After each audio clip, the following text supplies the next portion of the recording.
Just a few minutes before the wedding, I overheard my future daughter-in-law coldly tell her best friend, "I'm going to file for divorce as soon as the inheritance is in my name." My son had absolutely no idea about his wife's true nature. I smiled slightly, and I began to set the trap that would leave her with nothing. The first thing I thought was, "I'm glad you're here. Stay until the end and tell me which city you are viewing my story from. I want to know how far it has reached." The St. Patrick's Church in Aspen, Colorado seemed to come alive. Voices were chatting and laughing, hurried footsteps, the sound of the staff arranging tables and chairs echoed throughout the courtyard. Today was the wedding of my son, Robert, to Candace Baker, the girl he loved with all his heart. I was in the middle of this lively atmosphere, checklist in hand, reviewing every detail with my eyes. The white floral wreaths at the church entrance had to be straight, the ribbons on the chairs perfectly aligned, the catering team ready. I wanted everything to be perfect, not only for Robert, but for me too. It was the first time I had seen him so happy, and I, a mother who had sacrificed her entire life for him, only wanted him to have an impeccable start.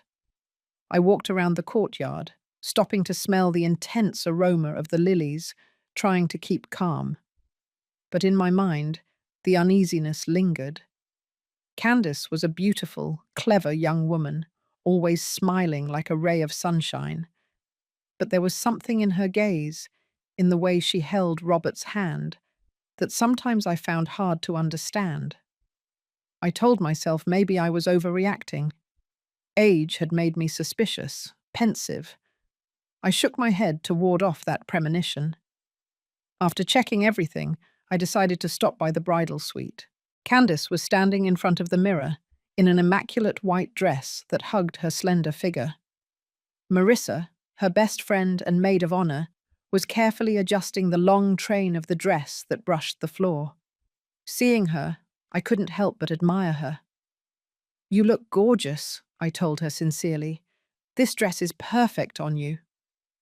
Candace turned, smiled radiantly, and thanked me with a sweet voice.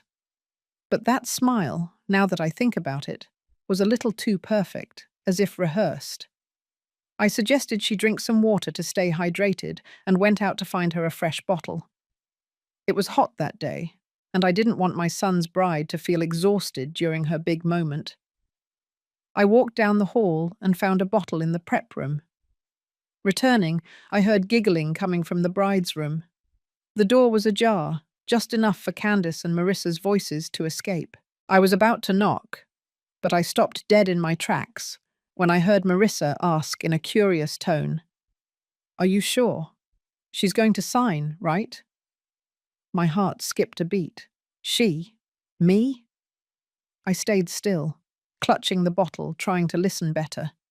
Candace's voice sounded, cold as ice. "In a few days, I'm sure she'll hand me the pen. I'm going to file for divorce as soon as the inheritance is in my name. And when everything is done, I'm going to sell all the assets to pay off debts and disappear."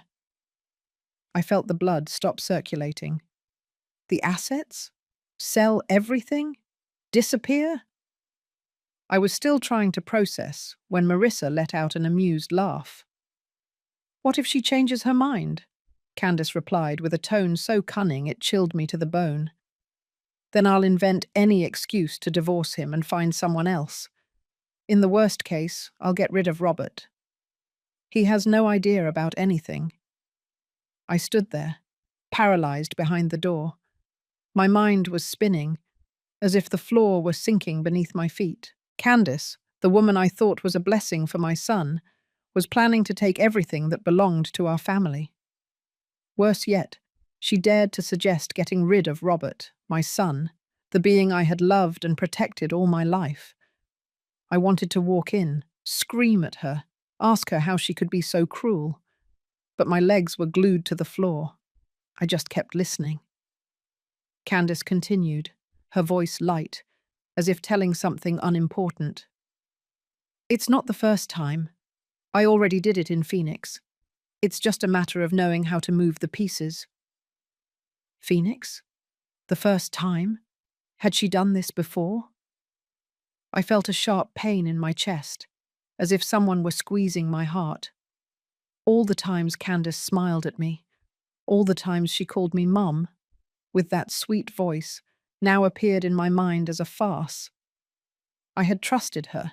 I had opened my heart to welcome her into the family, and yet she only saw us as prey. Suddenly I heard firm footsteps behind me. I was startled, my heart pounding so hard I felt it would burst out of my chest. I quickly turned around, walked to a corner of the hallway, and pretended to look intently at my phone. My hands were trembling. I almost dropped the water bottle. I glanced sideways and saw an employee pass by with a carefree expression.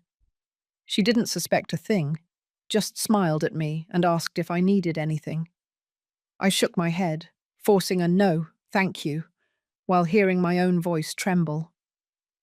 I returned to the ballroom as if I had never heard Candace's poisonous words. But in my mind, every phrase of hers repeated itself again and again, like a knife cutting my heart. How could I remain calm knowing that my future daughter-in-law planned to take everything from me and even harm my son? The ceremony began. I stood next to Steve, my husband, in St. Patrick's Church. The light filtering through the stained glass windows fell upon Candace, giving her a sweet, almost saintly air. She walked arm in arm with Robert, with a radiant smile like the sunrise and bright eyes fixed on my son, as if the whole world belonged only to the two of them. Seeing the scene, my heart sank. If I hadn't heard the conversation earlier, maybe I would have cried with emotion for my son. But now, every gesture from Candace, every smile, gave me the chills. She acted too well, like a puppet moved by invisible hands. I squeezed Steve's hand harder, trying not to let him notice I was trembling with rage. The wedding proceeded solemnly. The priest pronounced the blessing, his voice echoing between the ancient stone walls. When Robert and Candace exchanged rings, applause filled the church. I applauded too, but I felt an enormous weight in my chest. I looked at Robert, smiling happily, without the slightest suspicion. I wanted to scream. I wanted to pull him away from her, but I couldn't. Not now. I needed time and proof to show who Candace really was. After the ceremony, everyone went out to the door, adorned with flowers, to take photos. I stayed next to Steve, smiling forcedly for the camera, while relatives from both sides praised me for how well everything had turned out. "Mary, it was gorgeous," a cousin told me, patting me on the shoulder. I felt grateful, but I didn't take my eyes off Candace. She was standing apart, whispering something to an unknown man in a grey suit. He was tall, thin, with salt and pepper hair and a cold gaze. They spoke quickly, and then Candace looked at me. I saw a flash of nervousness in her eyes before she hid it with a smile. I felt a jolt in my chest. Who was that man? What did he have to do with Candace's plan? A few minutes later, that man approached me. "Hello, Mrs. Mary," he said with a grave and courteous voice, accompanied by a slight smile. I nodded in response, trying to remain natural, but my mind was racing. I didn't remember seeing him before. Could he be a guest from the bride's family, or a friend of Candace's? I wanted to ask, but immediately the next group of photos called me, and Candace came back right away. She took Robert's arm and pretended to adjust his tie in front of the camera. That gesture, seen from afar, seemed so tender, so full of love, but I knew it was nothing more than an act. On the way to the Ritz-Carlton for the reception, we travelled together in the bridal car. Steve and I were in the front seat, while Robert and Candace were in the back. I heard Candace laugh softly and say something to Robert about the music choice for the first dance. Her voice was sweet, full of energy, but every word made my skin crawl. I turned my head, and through the rearview mirror, saw Candace leaning on Robert's shoulder, their hands intertwined. I wanted to scream, tell my son that she didn't deserve him, that she was deceiving him, but I stayed silent, squeezing Steve's hand, who continued to chat cheerfully with the driver about the first days of our marriage. The reception hall at the Ritz-Carlton was more majestic than I had imagined. Warm, golden light illuminated the tables covered with impeccable white linens, and in the center of each were large vases with fragrant lilies. Guests were taking their seats amid animated laughter and chatter. I walked around greeting old friends, receiving more than one compliment for the organization. "Mary, you made everything like a dream," a friend commented, raising her glass for a toast. I smiled and thanked her, but inside I felt heavy. If they knew what I had just overheard, would they still be enjoying themselves like this? Passing by the cocktail bar, I saw Candace next to Marissa and another woman, perhaps the Queen, her best friend. The three were chatting animatedly, but as soon as I approached, they fell silent. Candace looked at me and smiled enthusiastically. "Mom, the floral arrangements are beautiful. I'm sure it was a lot of work." I nodded and replied with a couple of dismissive phrases, but I noticed that Marissa and the Queen avoided looking at me. What did they know? Did they have something to do with Candace's plan? I felt like I was entering a maze where everyone was hiding something. The band started playing, and Robert led Candace to the dance floor for the first dance. I stayed watching, containing the pain. They looked like a perfect couple, Candace twirling in Robert's arms, the wedding dress gleaming under the lights. The guests applauded and cheered, but I only saw a performance. I went to the bar, where the light was dimmer, to regain my composure. There again, I saw the man in the grey suit. He was alone, with a glass of wine in his hand, looking towards the dance floor. I was about to approach him, but he just twisted a slight smile, put down the still full glass, and turned to leave. That gesture chilled my blood. What did he mean to tell me? I returned to the table and sat next to Alice, my youngest daughter. She was in her final year of law school, smarter and more perceptive than anyone else in the family. Alice leaned towards me and whispered, "Mum, I've noticed that Marissa and the Queen keep looking at you since the party started. They don't seem very comfortable." I nodded without saying anything, but I felt another piece of the puzzle fitting into place. Alice always detected the strange things. Maybe she had noticed something too. When the MC announced it was time to cut the cake, I glanced sideways at Candace. She was checking her phone under the table, very quickly, as if she didn't want anyone to see her. The screen light illuminated a phrase, "Only a few days left." I felt my heart tighten again. A few days for what? To get my signature? To sell all my family's properties? Candace put away her phone, took Robert's hand, and went up to the stage to cut the cake. She was smiling radiantly, hand in hand with my son, amid everyone's cheers. I watched the scene, but I no longer felt joy. Only suspicion, pain, and a determination that was growing inside me remained. I stayed silent, watching, memorizing every little detail from the morning. The man in the grey suit, Candace's restless gaze, the discomfort of Marissa and the Queen, the mysterious message. Everything seemed like pieces of a puzzle that I still couldn't understand, but I knew I had to discover the truth. The morning after the wedding, the atmosphere at the Ritz-Carlton still retained some of the euphoria of the day before, but for me, everything had changed. I went down to the lobby with a bundle of documents to review the payment for the rooms of the guests who had stayed. The aroma of morning coffee drifted from the reception, but my mood didn't relax. Candace's words from last night kept swirling in my head, like a nightmare that wouldn't dissipate. I repeated to myself that I had to remain calm, that I had to find a way to protect Robert, but every step I took felt heavy, as if I were carrying all the pain and distrust.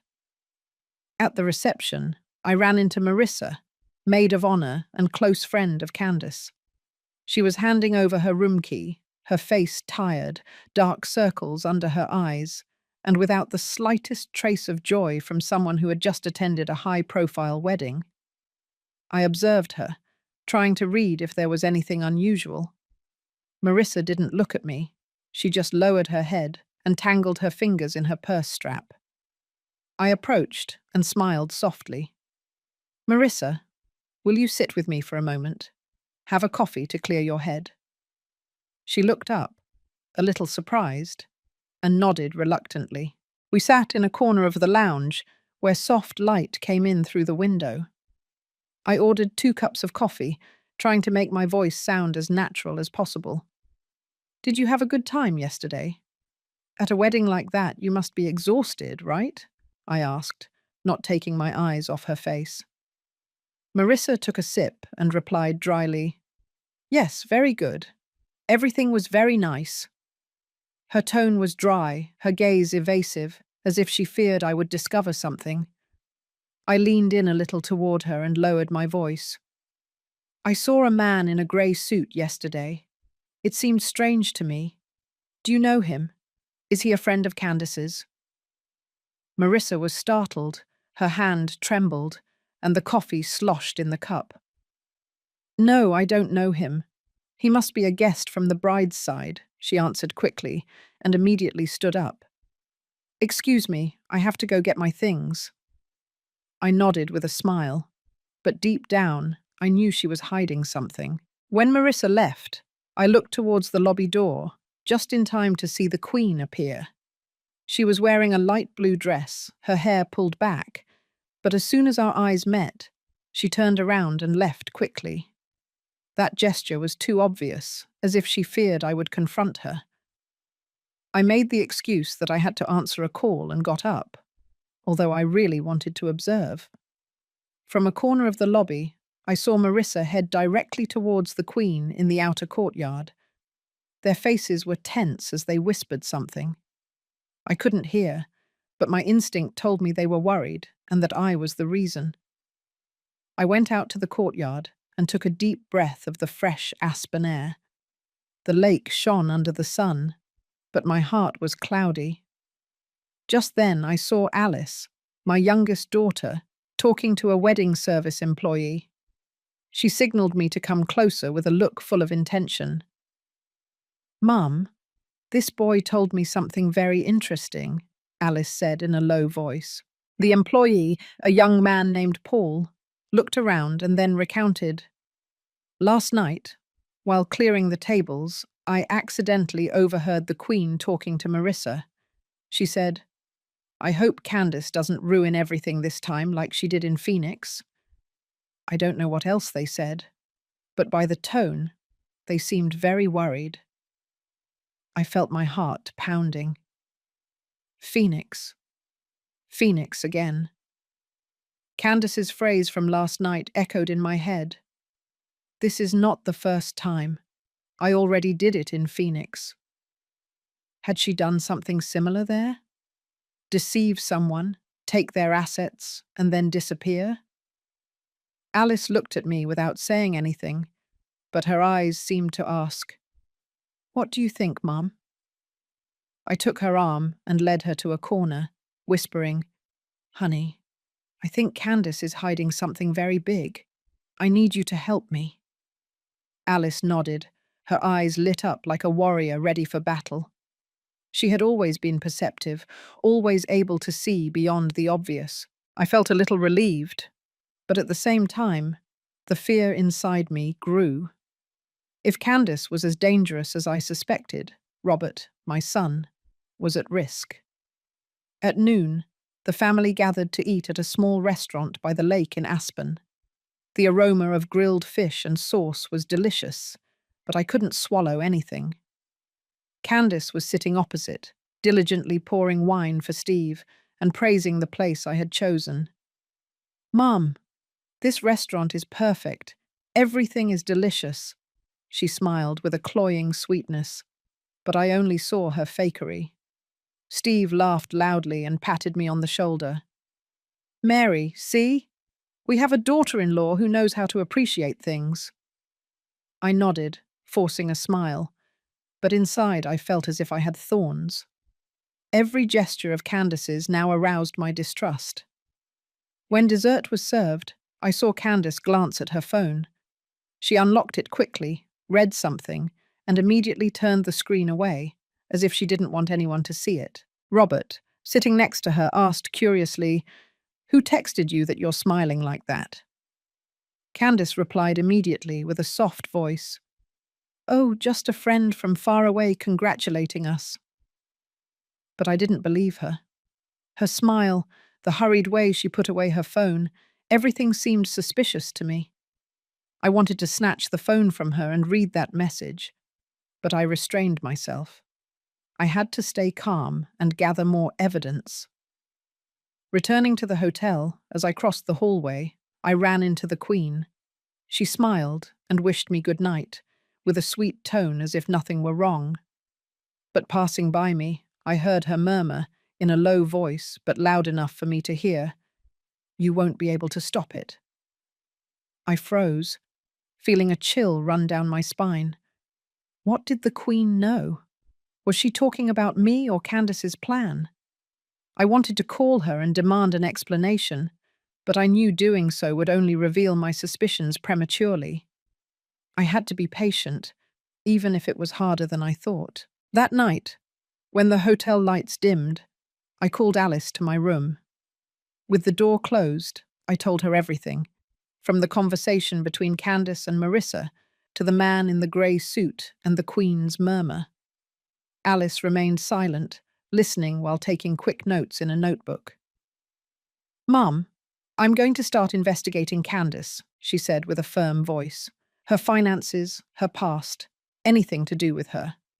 I'll ask my friends from college. Those who study law always have ways to find information." I looked at her with a mix of pride and sadness. Alice was barely over 20 years old. She should be enjoying her youth, not involved in all this. But I knew I needed her. "Thank you, honey," I said with a choked voice. "I just want to protect your brother, protect our family." Alice took my hand with a firm gaze. "Mum, I won't let her hurt Robert. I promise you." I nodded, holding back tears. But inside I was afraid that Candace was not just a scam artist, but a bigger threat than I thought. Afraid of not arriving in time to protect my son. I hugged Alice and whispered, "Be careful, honey. I don't want to lose both of you." She nodded, but I knew we were both entering a battle without yet knowing who the real enemy was. 2 days after the wedding, I was sitting in a small coffee shop near Alice's university, my heart restless like someone on the edge of a cliff. The place was small, smelling of freshly roasted coffee, but I couldn't enjoy it. Alice entered, with a thick folder in her hand and a more serious expression than ever. "Mum, I found some things," she said, placing the pile of papers on the table, in a low tone as if she feared someone would hear. I looked at her, feeling my heart pound hard. What I was about to hear could change everything, and I didn't know if I was ready. Alice opened the folder and pointed to each line printed in black and white. "Candace owes more than $600,000, Mum. She has 3 loans with private lenders and 2 with individuals. One of them is Victor, the man in the grey suit who was at the wedding." I took a deep breath, trying to keep calm. Victor, the man with the cold smile and the sharp gaze. He was part of Candace's plan, and now he had a name. But what Alice said next chilled my blood. "I also found information about Phoenix. Candace almost married a businessman from there, but the wedding was cancelled only 3 days before. The groom's family didn't say anything, but it's rumored that they lost a large amount of money from the company. No one could prove that Candace was involved. But think about it, Mum. Too much of a coincidence, don't you think?" I turned the pages with trembling hands. There was a loan in the name of Candace's mother, Mrs. Lopez, but the guarantor was Candace herself.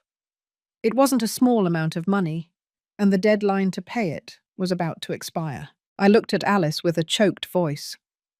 This girl, she's not just deceiving Robert. She's done this before, hasn't she? Alice nodded with a firm but worried look. I'm going to keep investigating, Mum. I have friends in Phoenix. They can find out more. But, Mum, I think we should be careful. Candace is not acting alone. I nodded, feeling a stone in my chest. Candace was not just an ambitious woman. She was a predator, and my family was her next prey. We left the coffee shop. I hugged Alice tightly before she got into her car to return to the university. Be careful, honey, I told her with a trembling voice. I don't want you to be in danger. Alice smiled, but I could see the tension in her eyes. Don't worry, Mum. I'm going to discover the truth. I watched her drive away, and I stood on the sidewalk, feeling a loneliness I had never experienced before. I had lived for more than half a century. I had faced many difficulties to build this family, but I had never felt as helpless as at that moment. In the afternoon, I returned home with a heavy heart. Robert was sitting in the living room reading the newspaper. I asked him, "Where is Candace, son?"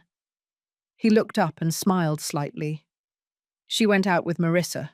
They probably went shopping. I nodded, but suspicion was already starting to grow in my head. Marissa, the friend who always avoided looking me in the eye. What were they doing? I made the excuse to go to the grocery store to buy ingredients for dinner, but I really wanted to breathe. I wanted to clear my mind. In the parking lot near the market, I suddenly saw Candace and Marissa next to a black SUV. Next to them was Victor, the man in the grey suit.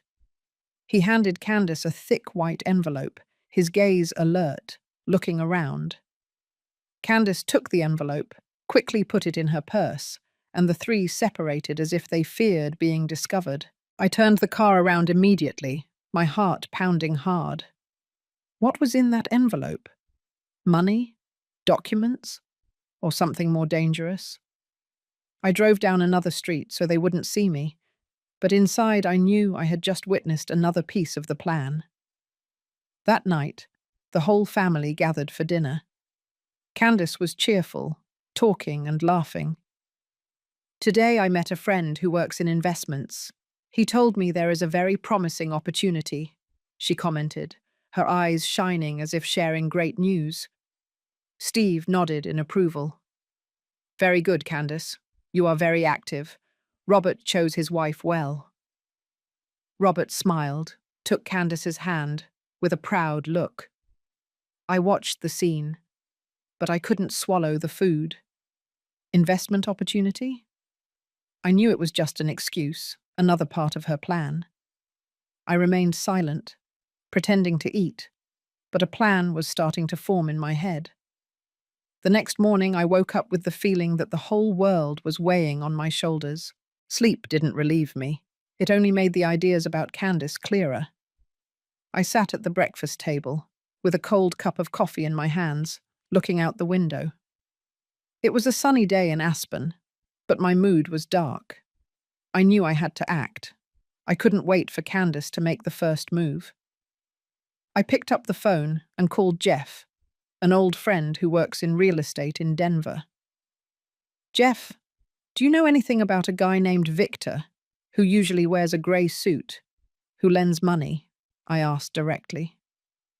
Jeff was silent for a moment and then answered cautiously. Victor? That one is famous as Quick Collector in Colorado Springs. He lends at extremely high interest. He has no scruples. He's been in some trouble, but he's never been arrested. Mary, why are you asking about him? I just told him I needed to confirm something, then thanked him and hung up. My heart was pounding hard. Victor was not just a piece in Candace's plan, but he was more dangerous than I imagined. Jeff sent me Victor's number in a photo of his business card. I looked at the series of numbers, my finger hesitating over the screen. Call or not call? If I confronted Victor directly, would I put my family at risk? But then the image of Robert smiling happily next to Candace came to mind, mixed with her cold voice. If it gets complicated, we'll get rid of Robert. I squeezed the phone tightly, took a deep breath, and dialed. Hello, Mr. Victor, I said when his grave voice answered. This is Mary, Robert's mother. I want to see you. Today, at the coffee shop on Elm Street in Colorado Springs. Does 3 o'clock in the afternoon work for you? He was silent for a second, and then replied calmly, That's fine, Mrs. Mary.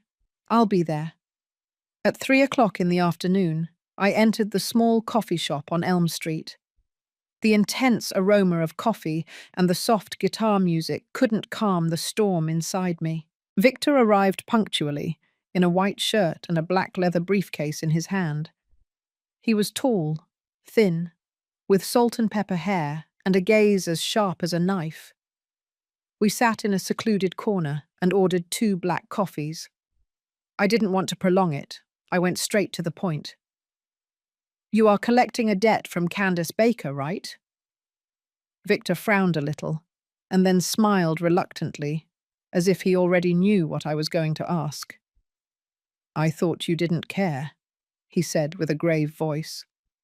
But yes, she owes me a large amount, and the final deadline is this weekend. On the day of the wedding, I approached her to greet her on purpose to scare her. His words chilled me, so his action that day hadn't been casual. He was playing some kind of game, and Candace was part of it. I looked him straight in the eye and told him firmly, I have a deal. I will help you recover your money, but you must keep the pressure on Candace at a moderate level, just enough to make her nervous, but without touching her. Victor crossed his arms, tilted his head, and observed me intently. And why do you need me to do that? He asked curiously. I replied, trying to keep my voice serene. I need her to make a mistake on her own. When I have enough proof, I will pay you the rest of the debt.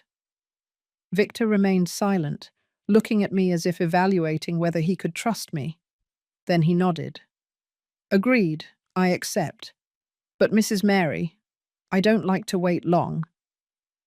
Before leaving the coffee shop, Victor added something that left me cold.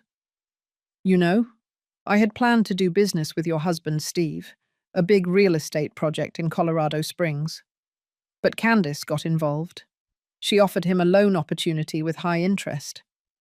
After that, he withdrew from my plan. I suppose you didn't know this. I felt the blood rush to my head. Steve, my husband. Had Candace already approached Steve before, and I had no idea? I didn't answer. I just picked up the business card Victor left on the table, my hand trembling. Thank you for coming, I said dryly, and got up to leave.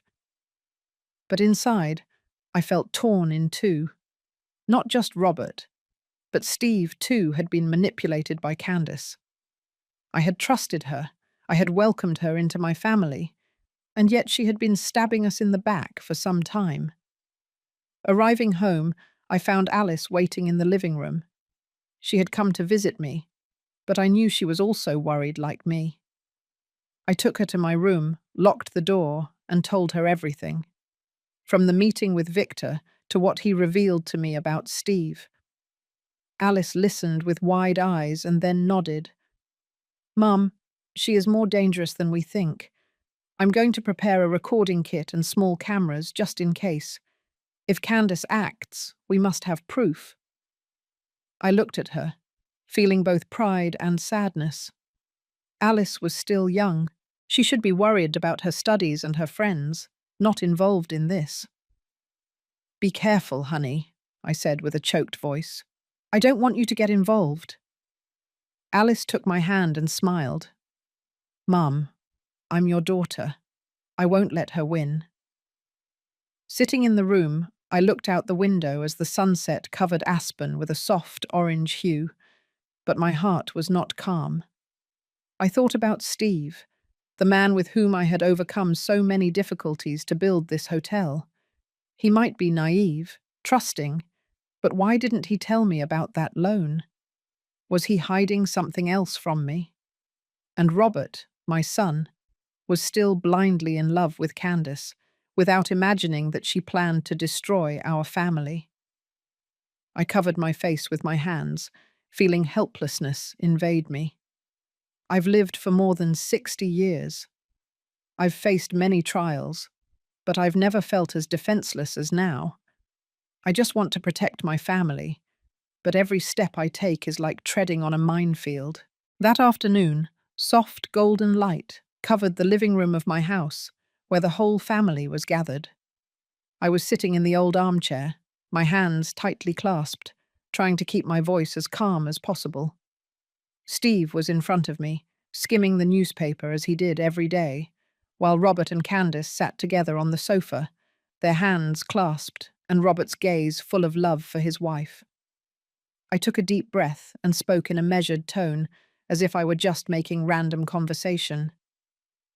I think it's time for me to rest a little. I'm getting old, and this hotel needs someone younger to manage it. Robert, how about I transfer a part of the administration to you? Candace immediately raised her head, her eyes shining and a wide smile as if she had won the lottery. Really, Mom? Oh, you really think about our future? Her voice sounded enthusiastic, but I caught a glimpse of greed in her eyes. Robert just smiled slightly and nodded. Thank you, Mum, but take your time. I'm not in a hurry. He had always been like that, with no ambitions beyond family happiness. I looked at him with a sharp pain in my chest. If he knew what his wife was planning, could he still be smiling like that? I pretended to think, and then, as if by accident, I added, "Oh, if my daughter-in-law appeared as a co-owner, it would also be practical. Robert travels a lot for work, and with Candace in charge alongside me, I would be calmer." I glanced sideways at Candace and saw her straighten up, smiling even more. "If you trust me, I'll do everything possible," she replied in a voice sweet as honey. But I knew it was the voice of a snake stalking its prey. Steve nodded and patted me on the shoulder. "Good idea, Mary. Candace is dynamic. She would surely do well." Robert looked at his wife with pride. I smiled, but inside I felt a cold chill. The first hook was cast, and I knew Candace was about to bite it. Right after the conversation, I received a message from Alice. She had secretly installed an application to back up messages from Robert's phone when she borrowed her brother's cell phone to take wedding photos. Alice wrote, "Mum, Candace just texted Robert asking him to help her convince you to sign the transfer papers soon. She also told him, 'This opportunity cannot be missed.'" I read the message and gripped the phone tightly. Everything was going as I had predicted. Candace couldn't wait any longer. Her ambition had made her show her true colours, but I still needed to stay calm, let her fall into the trap herself. That night, I made the excuse that I had to go to Colorado Springs to visit some friends, left the house, and left Candace in charge of coordinating the hotel staff for 2 days. "Get used to the work," I told her gently. "I trust you." Candace nodded, smiling radiantly. "I won't let you down." But the way she looked at me, that gleam in her eyes, made me shudder. I knew she was thinking about the filing cabinet in my office, where I kept the documents for the family properties. The next day, Alice called me with an urgent voice. "Mum, a hotel employee just told me. Today Candace secretly entered your office, opened the filing cabinet, and took photos of some documents. She thinks no one saw her, but Rose from the cleaning crew saw it clearly." I felt my heart pound hard. Candace had already started to act. I told Alice, "Keep watching her, but don't let her suspect anything. I want her to think she's winning." I hung up and sat down, feeling the world spin around me. I had cast the bait, and Candace had bitten it. But why did I still feel afraid? Afraid of not being fast enough, smart enough to face her. That afternoon, I received a message from Victor. She already started asking me how to do the asset transfer. It looks like she's ready. I read the message and felt a chill in my chest. Victor was fulfilling the agreement, maintaining pressure on Candace, but I couldn't stop thinking about what he had told me the day before. Candace had gotten involved in Steve's business and had dragged him into a loan with extremely high interest. Steve, the man I had loved and trusted for decades, had hidden it from me.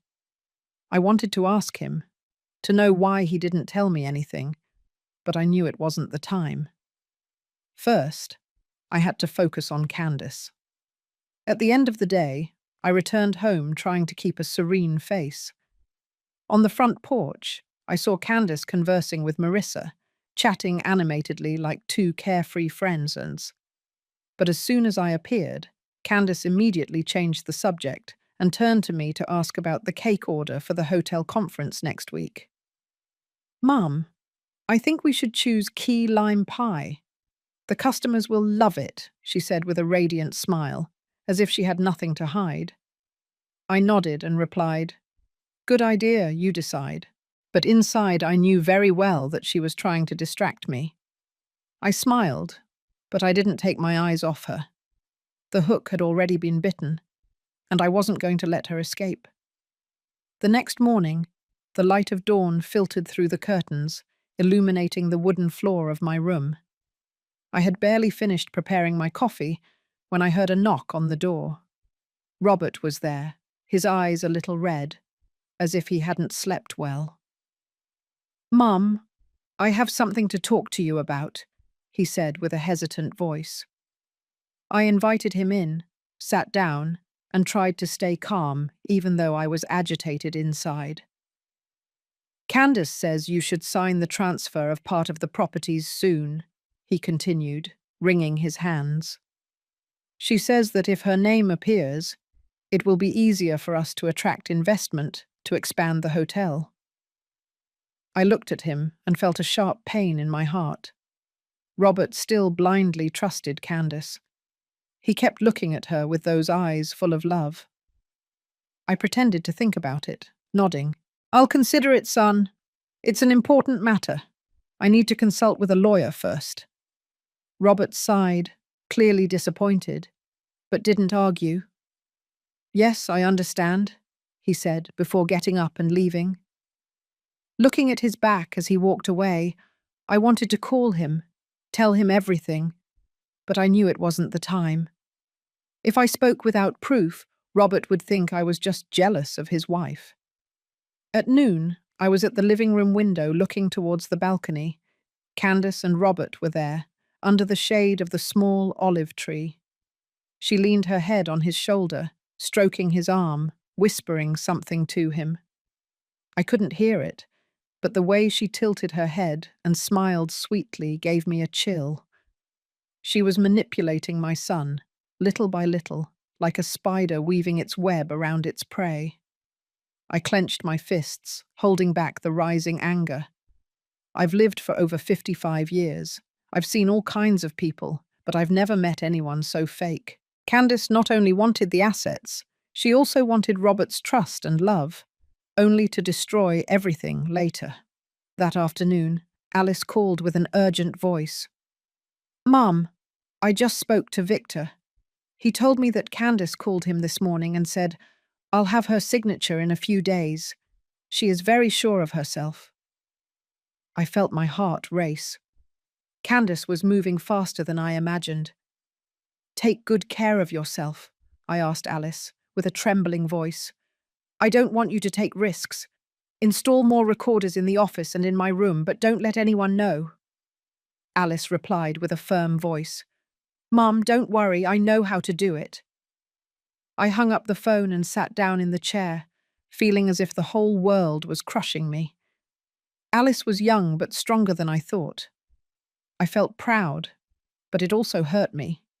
She should be worried about her final exams, not involved in this. That night, I was in my room when Candace knocked on the door. She was carrying a bottle of expensive wine and a radiant smile like a light. "Mum, I want to invite you for a drink," she said with a sweet voice, "to celebrate a new beginning for our family." I smiled and invited her in, although inside I only wanted to kick her out of the house. We sat down, I poured the wine, and tried to remain natural, but I noticed her gaze drifting towards the desk, where I had deliberately left some folders with property documents. She thought I didn't know, but I was already prepared. "How are you? I'm sure managing the hotel these days has been tiring," I asked with a soft voice. Candace smiled and replied, "Yes, a little busy, but I like it. Do you want me to help you more?" I nodded, but inside I felt an intense cold. Help? She only wanted to keep everything. When I pretended to get up to answer a call, I looked through the crack of the door. Candace immediately got up and opened one of the folders. She took out her phone and photographed every page, with quick and sure movements, as if she had done it many times. The mini camera that Alice had placed on the shelf surely recorded everything. I was in the hallway, my heart pounding hard, between rage and fear. She was too bold, too confident, but that very confidence would make her fall into the trap. Candace left, leaving the bottle of wine on the table. "I hope to be able to help you with the family responsibilities soon," she said, with the same perfect smile. I nodded and replied, "I hope so too, honey." But when the door closed, I slumped into the chair, my hands trembling. I had already seen her act. I already had proof. But why did I still feel restless? Maybe because my family, the people I loved the most, were on the verge of breaking, and I was the only one who could prevent it. The next morning, I woke up with the feeling that someone was squeezing my heart. The sun in Aspen streamed through the window, but it couldn't dispel the cold inside me. I went out to the porch and opened the mailbox, as I did every day. A white envelope was alone inside, with no sender or address. I opened it with somewhat trembling hands and saw a small piece of paper with a carelessly handwritten phrase. "They are watching you." My heart pounded hard, as if it were going to explode. Who had sent that? Candace? Victor? Or someone else I didn't know yet? I looked around, feeling as if invisible eyes were observing me from somewhere. I put the paper in my pocket and decided not to tell anyone, but my mind was already reviewing handwriting traces, trying to remember if they resembled someone I had seen before. At noon, Alice called me to a quiet corner of the hotel. She handed me her phone, her eyes full of concern. "Mum, I saw a video from the camera in Candace's private room," she whispered. I looked at the screen and saw Candace sitting at the table, with a pen identical to the one I use. She was practicing my signature, Mary Herrera, on a pile of blank sheets, repeating each stroke over and over carefully like an artist. I felt the blood freeze. She was preparing to forge my signature, to keep everything Steve and I had built. "She truly has no conscience," I murmured with a trembling voice. Alice took my hand, her gaze firm. "Mum, we almost have all the proof. She's not going to escape." But looking at her, I only felt pain. Alice was young. She should be thinking about her studies, about falling in love, not getting involved in this dangerous game. At the same time, my phone vibrated. It was Robert. His voice sounded confused on the other end of the line. "Mum, do you really want to put the properties in Candace's name? She insists. She says it's to facilitate the work, but I think it's a bit rushed." I felt a pang in my chest listening to him. Robert, my son, was still under Candace's manipulation, but this time I perceived a slight doubt in his tone. "Why do you ask?" I replied, trying to stay calm. "Candace keeps saying it. That if you agree, we should do it soon, Robert answered with a hesitant voice. I took a deep breath and told him, I'm thinking about it, son. This can't be rushed. Calm down. Leave it to me. I hung up, but I was left with a feeling of heaviness in my heart. Robert was starting to doubt, but would he have enough strength to face the truth about the woman he loved? That night, I met Robert at a small coffee shop near the pier in Aspen. I asked him to make an excuse so Candace wouldn't find out, fearing she would try to prevent it. The place was empty. Only the gentle sound of waves hitting the shore and the aroma of coffee floating in the air could be heard. Robert arrived in a simple shirt, but his face was tense and his eyes were red, as if he had been crying. I took his hand, speaking softly. Robert, I need to talk to you about something important. Then I showed him the proof Alice had gathered.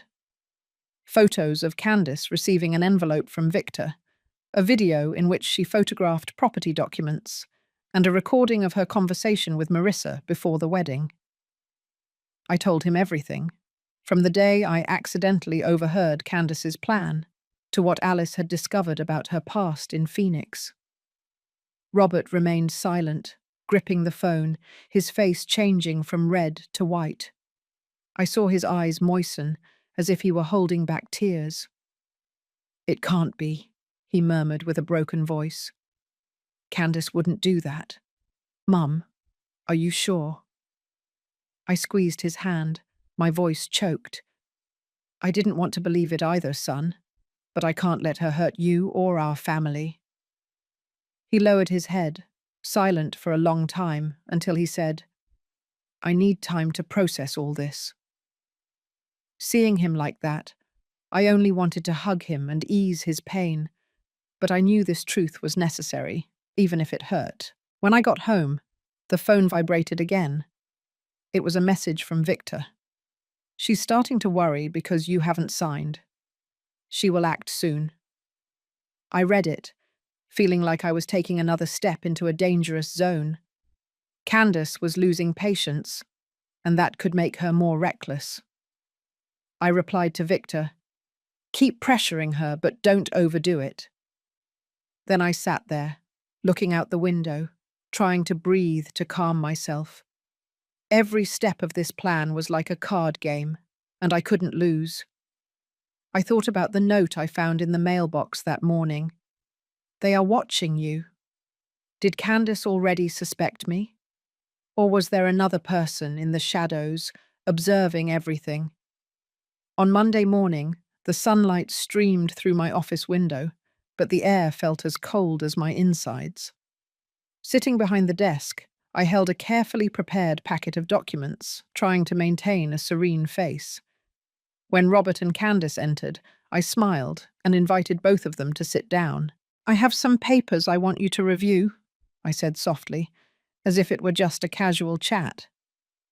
I slid a limited authorization towards Candace and explained, this is a power of attorney, so you can sign some minor service contracts for the hotel on my behalf. I think it's a good way for you to start getting familiar with the work. Candace took the paper, quickly scanned the lines, and smiled as if she had found a treasure. Thank you very much, Mum, she said sweetly, and signed immediately without asking any questions. I looked at Robert and saw him sitting there, pensive. After what I told him the night before, I knew he was still stunned, unable to believe that the woman he loved could have planned something like that. When Candace finished signing, I noticed her gaze shift towards the locked cabinet in the corner of the room, where I keep the main file of the family assets. That look was quick, but enough for me to see the hint of greed. She thought she had won, but in reality, she had just entered the trap I had set for her. I smiled, said a couple of phrases to continue the chat, and let them both leave. When the door closed, I slumped into the chair, my hands trembling. I was walking a tightrope, and every step was like walking on a wire. If Candace discovered that I knew about her plan, what would she do? I remembered what she had said. In the worst case, I'll get rid of Robert. I felt a sharp pain in my chest. No, I wouldn't let her lay a finger on my son. In the afternoon, the phone vibrated. A message from Victor. She still hasn't paid the debt. I'm going to push harder. I read the message with a sinking feeling in my stomach. Victor was doing what was agreed, but I couldn't help but worry. He was a loan shark, not someone I could fully trust. I replied, "Do as we said, but don't overdo it." Then I stayed there, looking out the window, trying to breathe to calm down. Every step of this plan was like a game of poker, and I couldn't lose. At the end of the afternoon, I drove to the grocery store to buy some things for dinner, but really it was to escape the feeling of being trapped. Just as I parked near the market, I saw Candace and Marissa sitting in a small coffee shop by the street. They were conversing with tense faces. Suddenly, Victor appeared. He walked straight to their table and sat down with a severe gesture. I quickly found a table 2 rows away, hidden behind a column, pretending to read the menu. Victor's voice resonated, loud and threatening. "I'm not going to wait any longer, Candace. You know what the deadline is." Marissa got up and went out to take a call, leaving Candace and Victor alone. I strained my ears and managed to hear Candace's voice, confident but with a touch of worry. "I just need a few more signatures and I'll have all the assets. She just transferred a part to me. She's getting old. It's easy to fool her." I clenched my fist, my nails digging into my palm. Easy to fool? Was it that easy she thought it would be to catch me? Victor left with a quick step, while Candace stayed, constantly typing on her phone, her face tense. I got up and left the place before she saw me, my heart racing. Candace was confident, but she didn't know that I had already listened, that I had already seen. She thought she was about to win, but in reality, she was digging her own grave. That night, while preparing dinner, Robert entered the kitchen with a hesitant voice. "Mum, Candace proposed to me to transfer a part of the company's account. She says it's a good investment opportunity, but I'm not sure." I stopped, looked at him, and saw an internal struggle in his eyes. "Don't worry, son," I said, trying to sound gentle.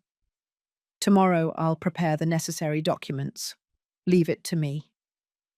Robert nodded, although I noticed he was still restless. I wanted to hug him, tell him I would protect him, but I knew it wasn't time yet to show all my cards. After dinner, Alice secretly looked for me in my room. She whispered to me, "Mum, I just installed another secret camera in the corner of the office and an alarm device connected to the safe. If Candace opens it, we'll know instantly." I nodded, took her hand. "Very good, honey, but you must be careful. I don't want you to be in danger." Alice smiled, but I could see the tension in her eyes. "Mum, everything will be fine. We almost caught her." I hugged her, feeling both pride and sadness. The next morning, I left the house early with the excuse of attending a reunion of former classmates in Colorado Springs. The sky in Aspen was still beautiful. The sunlight filtered softly through the branches, but I felt my heart heavy as if carrying a rock. I knew today was the decisive day, the day the trap I had set would close. Before leaving, I sent a message to Alice. "Stay alert. Stay. If anything strange happens, let me know immediately." She replied briefly, "Don't worry, Mum. I'm ready." I drove towards my destination, but my mind remained at the hotel, where Candace was digging her own grave. Almost at noon, my phone vibrated. Alice wrote, "Mum, the safe alarm was activated." My heart started pounding hard. I opened the camera application Alice had installed and watched live what was happening in the office. Candace, in a simple white shirt, was standing in front of the safe. She opened it and took out a package of property documents and the false power of attorney that I had deliberately left there. She sat down at the desk, picked up the pen she had practiced with, and signed Mary Herrera on the papers with a concentrated expression. I felt my blood boil. She truly thought she could keep everything, that I was an old woman easy to fool. Without stopping, Candace picked up her phone and called a bank employee. "Hello, this is Candace, representative of Mrs. Mary Herrera. I need to transfer $120,000 from the company account to my personal account. The power of attorney is already signed. I'll send it right now." Her voice was calm and confident, as if everything was under control. I squeezed the phone in my hand, holding back the rage. It was time for her to fall into the trap. As soon as Candace hung up, the door burst open. A team of police officers, whom I had previously contacted, entered. The commanding officer, tall and with a firm voice, said, "Candace Baker, you are under arrest for breach of trust and large-scale fraud." Candace jumped up, her face pale, but trying to remain calm. "You're mistaken. This is an agreement approved by Mrs. Mary. I have the power of attorney," she said with a trembling voice, pointing to the papers on the desk. The officer shook his head and showed a folder. "We have all the proof. The video of you forging the signature, the recording of your conversation with Marissa before the wedding, and the images receiving an envelope from Victor." I walked into the room, and when Candace saw me, I noticed true panic in her eyes for the first time. You knew from the beginning," she murmured with a broken voice. I stared at her and replied coldly, "Candace, did you think it was that easy to fool me? I've been watching you since the day I overheard your plan. You wanted to steal my family's assets. You wanted to hurt my son. But you were wrong." Candace opened her mouth to say something, but the officer signaled, and the agents escorted her out. They handcuffed her, and even so she kept looking back, with a mixture of rage and desperation in her gaze. Robert was standing in the corner of the room, silent from the beginning. When they took Candace away, the boy turned to me, his eyes filled with pain. "Mum, why did she do that?" His voice broke, like a child who had just lost something most valuable. I approached him, took my son's hand, but didn't know what to say. I just hugged him, feeling every shudder in his body. "I'm sorry, Robert," I whispered. "I just wanted to protect you." He didn't say anything. He just lowered his head, and I knew his heart was broken. At the police station, Marissa and the Queen were also summoned. Under the pressure of the evidence, both confessed that Candace had promised them a share if the plan succeeded. Marissa, pale as paper, murmured, "We just followed Candace's instructions. She said everything would go well." The Queen lowered her gaze, not daring to look at me. Victor, called to testify, confirmed that Candace had deceived him in a false business deal related to Steve. "She's a professional," Victor said bitterly. "I was her victim too." I listened to him and felt a chill in my chest. Candace hadn't just deceived my family, she had hurt many more people. At nightfall, Candace was transferred to the detention center to await trial. Sitting in the car, I looked out the window and saw the street vendors illuminated with yellow lights, a warm light that couldn't calm me. Alice, sitting next to me, took my hand. "It's all over, Mum," she said softly. "You can finally be at peace." I nodded, but my heart was still heavy. Peaceful? I wasn't sure. I had defeated Candace, but the price was the wound in Robert's heart, the broken trust within my family. I entered the hotel lobby, where the soft melody of a guitar continued to play from a corner. This hotel, the project that Steve and I had built, was still standing, but I knew the cracks in my family would need time to close. I sat down on the sofa, looked around, trying to find peace again, but it didn't come. I only felt tired, as if I had just emerged from a long battle. A few days later, when I thought everything had calmed down, a white envelope appeared in my mailbox, with no sender, no address. I opened it, with trembling hands, and read the handwritten phrase, "Candace didn't do this alone. The other one is still in your house." I felt my heart stop. I looked around. I thought about Steve, the husband I loved but who hid debts from me. I thought about Robert, my son who was still struggling with the pain of betrayal. I thought about the family dinners, the shared laughter.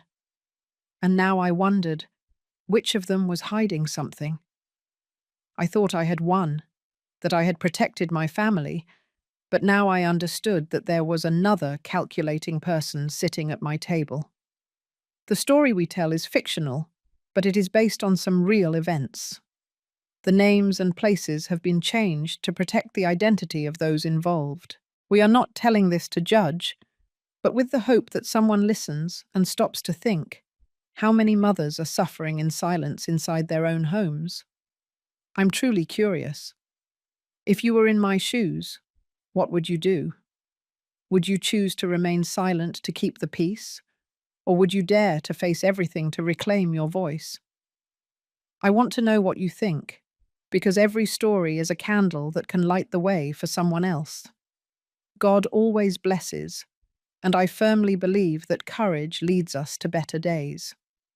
Meanwhile, on the final screen, I leave you two of the channel's most beloved stories. I assure you they will surprise you. Thank you for staying until the end.